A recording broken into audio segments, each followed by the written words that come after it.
E se o verdadeiro sofrimento de Cristo não tivesse sido só aquele momento na cruz, mas cada segundo dos seus 33 anos aqui na Terra?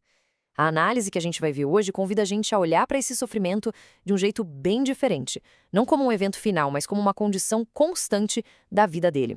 Vamos mergulhar nisso. Quando se fala nisso, a imagem da crucificação vem na hora para nossa mente, né? Mas a fonte que a gente analisou faz uma pergunta diferente. E se a dor mais profunda não estivesse no fim, mas lá no comecinho de tudo? Onde será que o sofrimento dele realmente começou? E aqui está o contraste principal. De um lado, a gente tem a visão mais conhecida focada na brutalidade física da cruz. Do outro, uma perspectiva que diz que o sofrimento maior foi a própria condição de existir como um ser humano por 33 longos anos. Claro, não dá para a gente ignorar o horror da crucificação. É a imagem mais forte do sofrimento de Cristo, e com toda razão. Mas, para a gente entender o ponto central dessa análise, primeiro a gente precisa olhar para os elementos que tornaram esse ato tão brutal. A fonte que a gente se baseou lembra de uma coisa muito importante. Por mais terríveis que esses atos tenham sido, eles não eram únicos. Lá no Império Romano, muitos outros condenados passaram pela mesma brutalidade. A dor física, por mais extrema que fosse, era, de certa forma, uma experiência compartilhada. Então, aqui está o pulo do gato. Se o sofrimento físico era comum a outros, o que fez o sofrimento de Cristo ser único? A proposta é que a resposta não está no corpo, mas na própria natureza do ser dele. Uma dor, digamos, metafísica. Para a gente conseguir entender essa tal dor metafísica, a fonte nos leva direto para o Evangelho de João.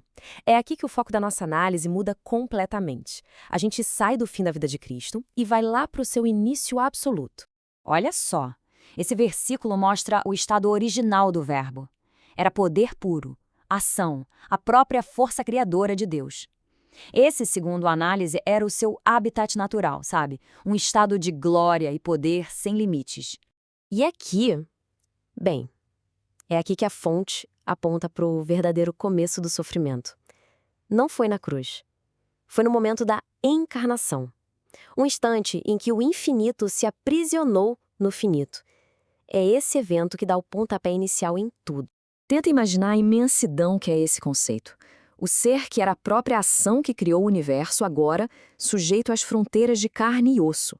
Esse contraste gigantesco é a chave para a gente compreender a natureza do sofrimento que estamos explorando.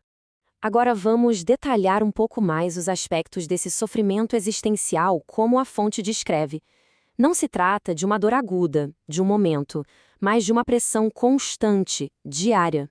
A fonte detalha essa tensão de 3 formas. Primeiro, a consciência divina. A agonia de saber de tudo, de ver toda a dor do mundo, mas estar preso em um corpo. Segundo, a limitação humana, a frustração de ter que andar quando se poderia estar em todos os lugares, de sentir fome, cansaço. E, por último, o autocontrole divino. O peso de ter o poder para consertar tudo num instante, mas se segurar por respeito ao livre-arbítrio das pessoas. A fonte usa uma analogia muito forte para ilustrar essa angústia. Imagina a impotência de ver aquilo que se mais ama, a própria criação, sendo corrompida e não poder intervir à força. É uma dor interna, silenciosa e que não para nunca. E olha, além dessa limitação interna, ainda tinha a dor que vinha de fora, a da rejeição constante. Uma rejeição que vinha do próprio mundo que o Verbo tinha criado. A fonte aponta para um padrão muito claro nos evangelhos.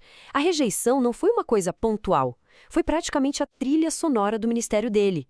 Ele virou um estranho dentro da própria casa.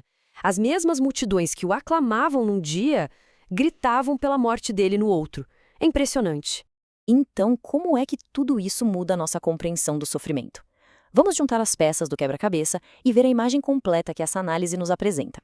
Esse gráfico resume o argumento de um jeito muito poderoso.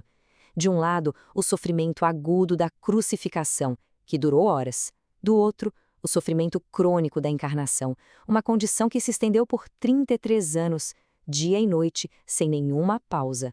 E essa é a grande conclusão. O sofrimento não foi algo que aconteceu com ele lá no final. Foi a própria condição da sua existência na Terra.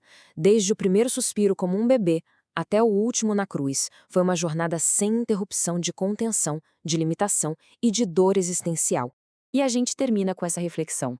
Se o maior sacrifício não foi apenas o ato de morrer, mas a longa jornada de viver, como é que isso muda a nossa perspectiva sobre a vida, a dor e o propósito?